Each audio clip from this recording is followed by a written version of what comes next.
로마서의 주제를 한마디로 말하라면 이신칭의라고 할 수 있습니다. 믿음으로써 의롭다, 칭함받는다, 그 말이죠. 이것을 중요한 사실 로마서의 말씀은 하나도 사실 버릴 게 없습니다. 그런데 굳이 이것을 한 구절로 줄인다고 하면 아마도 로마서 1장 17절 오직 의인은 믿음으로 말미암아 살리라, 이 말씀, 또 로마서 3장 23절 24절에 있는 말씀처럼 모든 사람이 죄를 범하였음에 하나님의 영광에 이르지 못하더니 그리스도 예수 안에 있는 성령으로 말미암아 하나님의 은혜로 값없이 의롭다 하심을 받았느니라, 이 말씀 정도가 될 것입니다. 이렇게 하나님의 은혜로 값없이 믿음으로 구원을 받았다. 그런즉 이게 5장 1절입니다. 그러므로 우리가 믿음으로 의롭다 하심을 받았으니 우리 주 예수 그리스도로 말미암아 하나님과 화평을 누리자, 즐거워하자. 이렇게 하면서 5장에서 어느 정도 정리를 했습니다. 믿음으로 의롭다 하심을 받았으니 하나님과 화평을 누릴 수 있다. 이제 그렇게 하고 나서 이제 5장 12절부터는 이 이신칭의에 대한 부분을 부연하고 있습니다. 그래서 예수 그리스도께서 우리를 믿음으로 말미암아 구원을 얻게 하신, 의롭다 하심을 얻게 하신 그 사건과 아담을 비교해서 설명을 했고, 그 다음에 이 이신칭의에 대한 부분을 더 좀 강화하기 위해서 질문을 던집니다. 그리고 답변을 하면서 이렇게 좀 더 부연 설명을 해나가고 있는데, 지난 금요일에는 그럴 수 없느니라, 근데 전부 다 구조를 그럴 수 없느니라라고 하는 것으로 막 맞췄습니다. 이 사도 바울의 이 로마서 말씀은 정말 그 말씀이 너무 이렇게 조직적이기도 하고 또 치밀하고 그런 면에서 완벽하고요. 그 문장이나 그 내용이 정말 어디 흠잡을 데 하나 없는 그런 말씀이라고 볼 수가 있습니다. 그럴 수 없느니라가 6장 2절부터 시작을 해서 4번 나오거든요. 그러면서 이 주제인 이신칭의를 계속해서 강조해 나가고 있습니다. 첫 번째 그럴 수 없느니라, 그 내용이 뭐냐면 우리 이거 한번 봅시다. 6장 1절 말씀인데 1절 2절 다 같이 읽어보죠. 시작. 그런즉 우리가 무슨 말을 하리요? 은혜를 더하게 하려고 죄에 거하겠느냐? 그럴 수 없느니라. 죄에 대하여 죽은 우리가 어찌 그 가운데 더 살리요? 이 말씀을 보면 은혜를 더하게 하려고 죄에 거하겠느냐? 이게 무슨 말이냐면 죄가 더한 곳에 은혜도 더하고, 비록 죄가 많아도 하나님께서 은혜로 의롭다 하시고 믿음으로 의롭다 하시니까 그냥 계속 죄짓자, 이런 말입니다.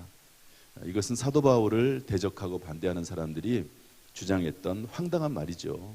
사도 바울의 말을, 또 성경의 말씀을 거부하는 사람들의 그런 주장입니다. 은혜로 구원받고 믿음으로 구원받으면 계속 지금 짓고 있는 죄를 져도 되겠네, 그런 주장인데 그럴 수 없다 말씀하고 있고, 그 다음에 두 번째로 15절에도 봅시다. 우리 15절 오늘 본문 말씀인데요. 읽어보겠습니다. 시작. 그런즉 어찌하리요? 우리가 법 아래 있지 아니하고 은혜 아래 있으니 죄를 지으리요? 그럴 수 없느니라. 이것은 한 단계 더 나간 겁니다. 아까는 그냥 죄 짓던 거 그냥 그대로 짓자, 이런 말씀이고, 15절에는 뭐냐면 은혜 아래 있으니까 그러면 더욱 죄를 짓자. 우리 더 많이 죄를 지면 하나님의 은혜도 더 크지 않겠느냐? 죄에 대한 용서에 대한 감격이나 감사도 더 크지 않겠느냐? 그러면서 사도 바울의 이 이신칭의, 믿음으로 의롭다 하시는 이 말씀에 대해서, 하나님의 구원의 이 도리에 대해서 반대하는 그런 사람들의 말입니다. 이것은 이제 그들의 말을 인용해서 하는 말이긴 하지만 이신칭의에 대해서, 믿음으로 의롭게 하는 것에 대해서 좀 더 보강하면서 확실하게 설명하고 이 반대자들의 주장을 이렇게 무력화시키는 그런 말씀이라고 볼 수가 있습니다. 첫 번째가 질문이거든요. 15절에 우리가 법 아래 있지 아니하고 은혜 아래 있으니 죄를 지으리요 하나님의 은혜로 값없이 의롭다 하심을 얻었다고 하니까 죄를 마음대로 져도 되겠네. 하나님의 은혜가 있으니까 우리 그 하나님의 은혜라고 하는 그 백을 믿고 마음대로 죄 짓자. 어차피 하나님께서 은혜로 우리를 구원하실 텐데 죄 짓는다고 그게 무슨 문제가 되겠느냐.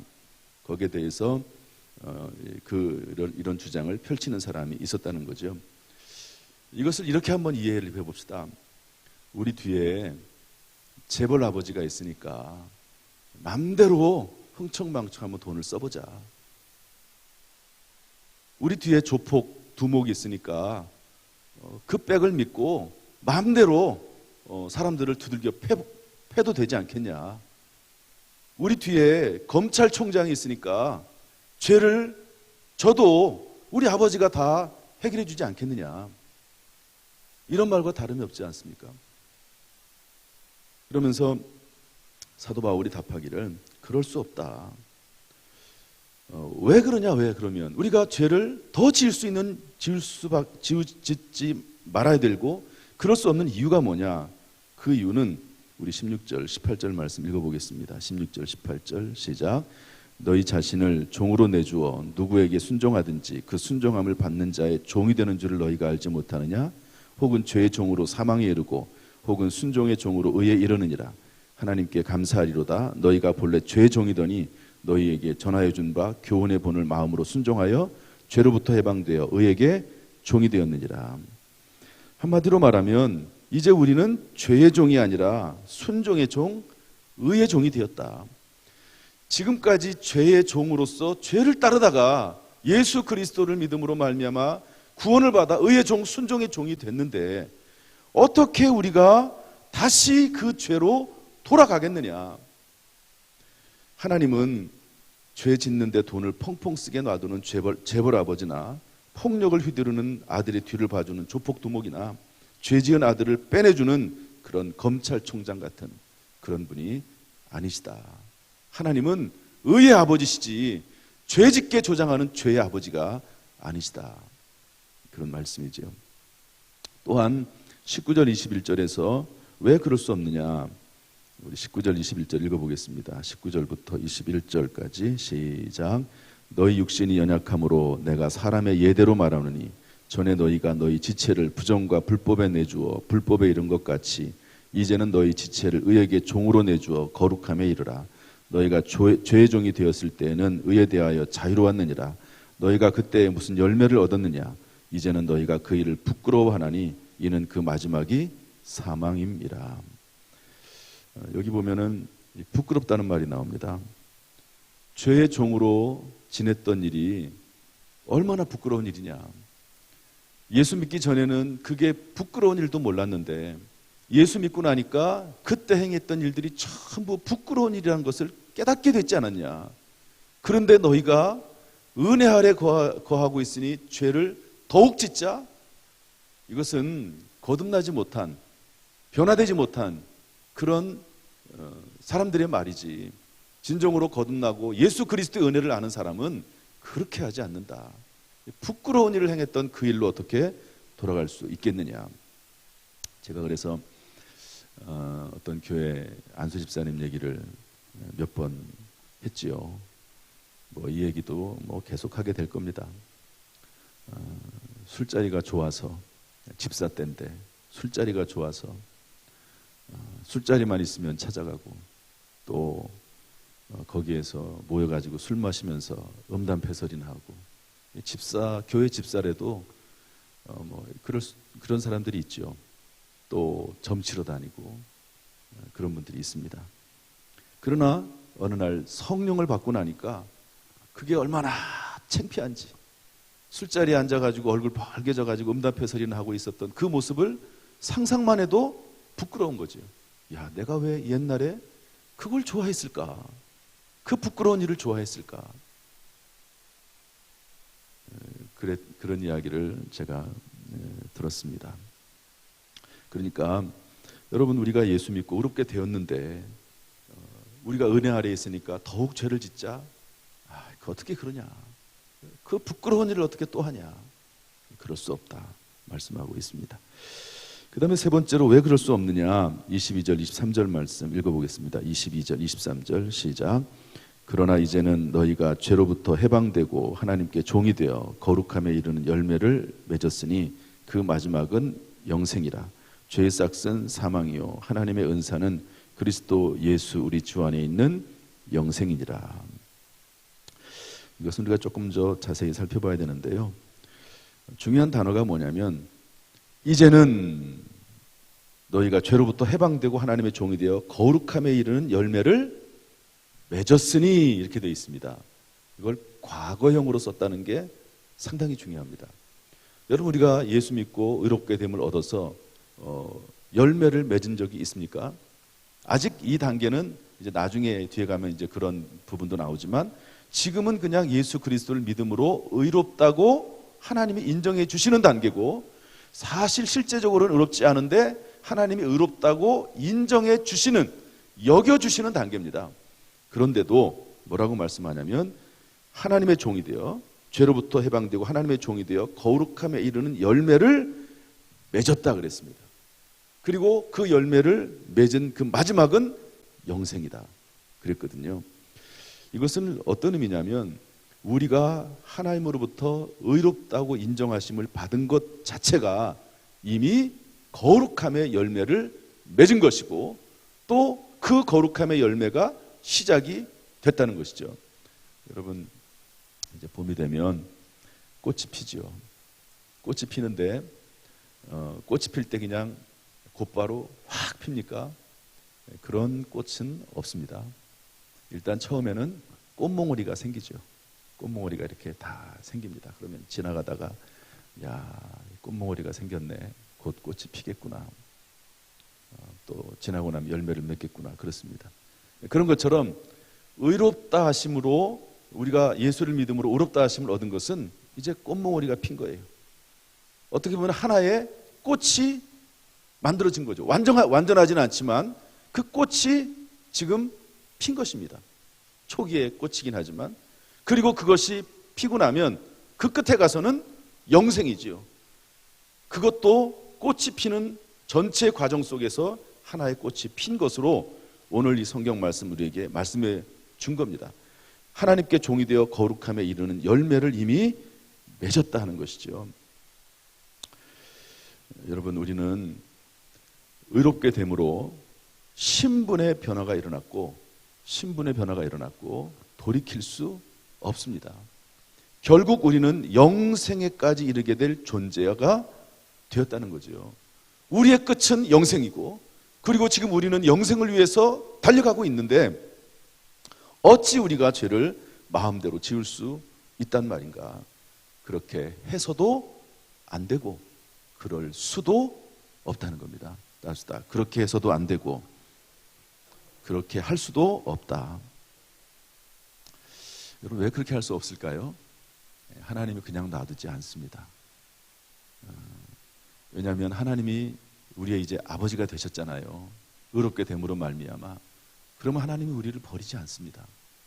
우리 성경 말씀 히브리서 12장 6절부터 8절 말씀 한번 읽어볼까요? 히브리서 12장 6절부터 8절 다 같이 시작. 주께서 그 사랑하시는 자를 징계하시고 그가 받아들이는 아들마다 채찍질 하심이니라 하였으니 너희가 참음은 징계를 받기 위함이라. 하나님이 아들과 같이 너희를 대우하시나니 어찌 아버지가 징계하지 않는 아들이 있으리요. 징계는 다 받는 것이거늘 너희에게 없으면 사생자요 친아들이 아니니라. 하나님이 내버려 두지 않으세요. 여러분, 우리의 자녀들이 잘못 나가고 있습니다. 그러면 그걸 놔둘 부모가 어디 있습니까? 말을 안 들어도 채찍을 대서라도 혼내서라도 돌아오게 하죠. 그렇게도 말을 안 듣는 자식이 있으면 우리가 어쩔 수 없어요, 사람은. 그러나 하나님은 말을 안 듣는 자식을 처리할 수 있는 방법을 하나님은 아십니다. 어떻게 하실지 아십니다.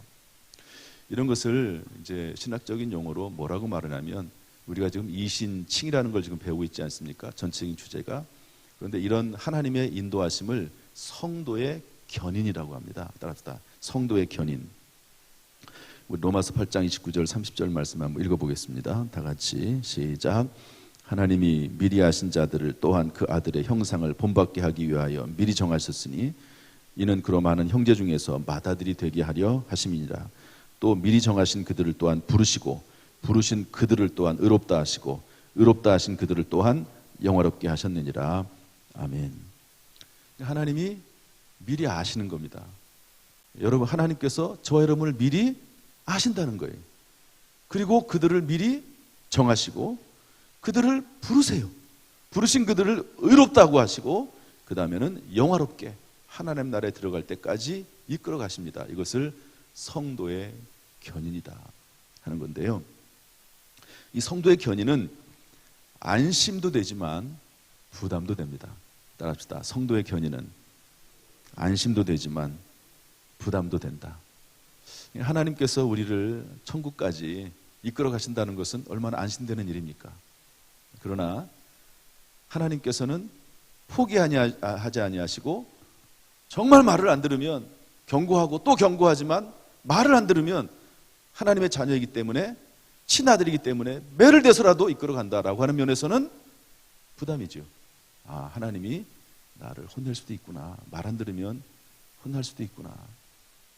그런 면이 또한 있습니다. 그래서 실제로 고린도전서 5장 5절 말씀 보면 계모와 간음한 교인에 대해서 사도 바울은 이렇게 말합니다. 이런 자를 사탄에게 이미 내가 내주었다. 이유는 뭡니까? 육신은 이 땅에서 하나님의 징계를 받지만 그것을 통해서 회개하고 주 예수의 날에 구원을 받도록 하기 위함이다.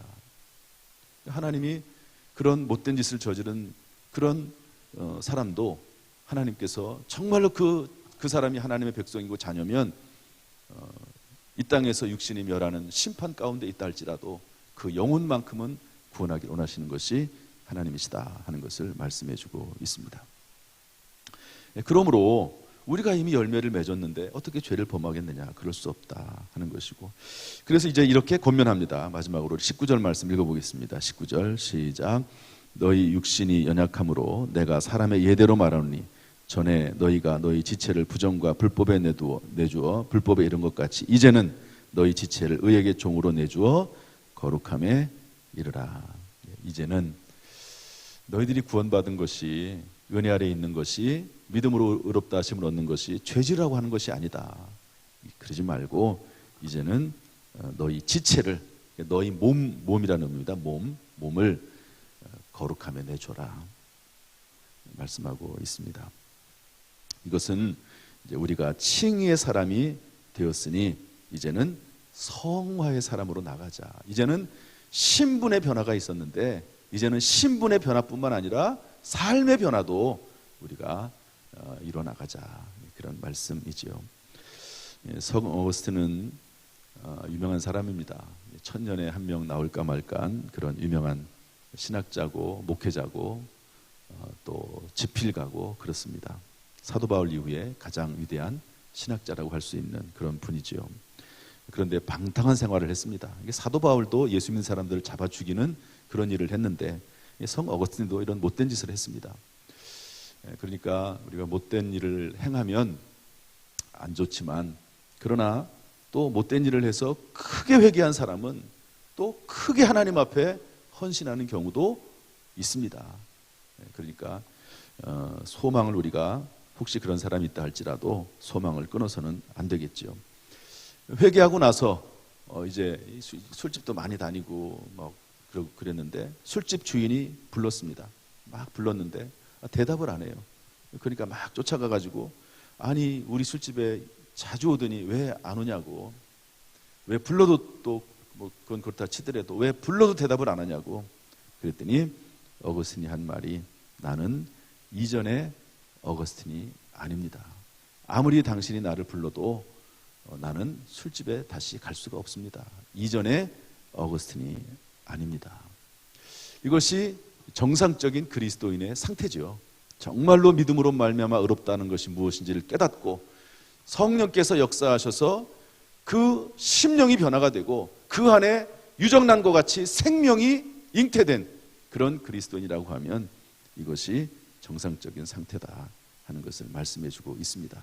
그러므로 어떻게 다시 죄를 짓겠느냐, 죄를 짓는 것을 즐거워하겠느냐, 그런 말씀입니다. 그런데 이제 조금 지나고 나면 사도 바울이 그럼에도 불구하고 죄 짓기를 좋아하는 자기 자신의 모습을 얘기합니다.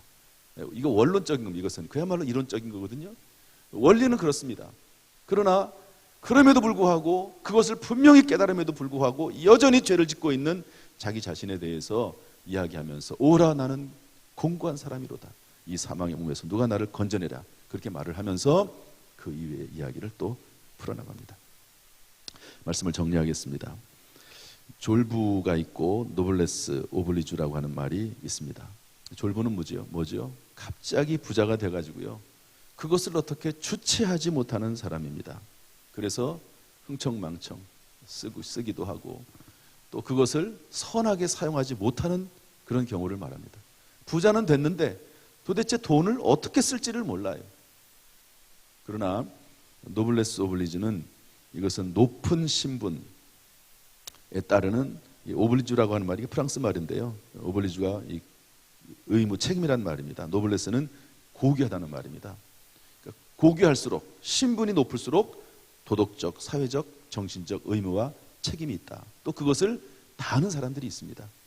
그런 것처럼 우리 그리스도인들은 졸부가 아니라 노블레스 오블리주의 사람이라는 거죠. 하나님으로 말미암아 값없이 예수 그리스도로 속량으로 말미암아 의롭게 된 것은 더 죄지으라고 한 게 아니고, 하나님 앞에 더 가까이 나가서 하나님 앞에 영광 돌리는 사람, 그리고 사회적인 책임을 다하는 그런 복된 인생을 살아가라고, 정말 가치 있는 인생을 살아가라고 하나님께서 그렇게 하신 것이다 하는 것을 알려주고 있습니다. 하나님께서 이런 존재로 우리를 만들어 주신 줄로 믿습니다. 완벽하진 않아요. 평생 우리가 그런 길을 걸어가게 될 겁니다. 그러나 한 걸음 한 걸음 조금씩 하나님께 가까이, 또 이웃을 사랑함으로 가까이 나아가는 저와 여러분 될 수 있기를 주님의 이름으로 축복합니다. 기도하겠습니다. 하나님 아버지, 그런즉 어찌하리요? 우리가 법 아래 있지 아니하고 은혜 아래 있으니 죄를 지으리요? 그럴 수 없느니라. 우리를 구원하여 주시니 감사합니다. 하나님의 은혜와 지혜와 능력으로 살아갈 수 있도록 주여 인도하여 주옵소서. 죄를 짓는 것이 아니라 오히려 더 거룩함에 이르는 우리 모두가 될 수 있도록 인도해 주옵소서. 이제 이번 한 주간이 새롭게 시작합니다. 하나님이여, 우리 모든 성도들을 기억해 주셔서 악한 영, 사탄 마귀, 병마가 틈타지 못하게 하시고 만지지도 못하도록 인도해 주옵소서. 그 마음의 소원들이 주 안에서 아름답게 응답되게 하여 주옵소서. 오늘도 승리하게 하시고 이번 한 주간도 승리하도록 주여 인도해 주옵소서. 예수님의 이름으로 축복하며 기도하옵나이다. 아멘. 이제는 우리 주 예수 그리스도의 은혜와 아버지 하나님의 무한하신 사랑과 성령님의 교통하심이 이 시간 주 앞에 나와 예배드리며 기도하며 찬송하는 모든 성도들에게, 그 가정, 직장, 사업, 자녀, 심령 위에 함께 하시기를, 또 하나님께서 우리를 의롭다 하셨사오니 그 의로움에 합당한 삶을 기쁨으로 감사함으로 살아가게 되기를 간절히 축원하옵나이다. 아멘.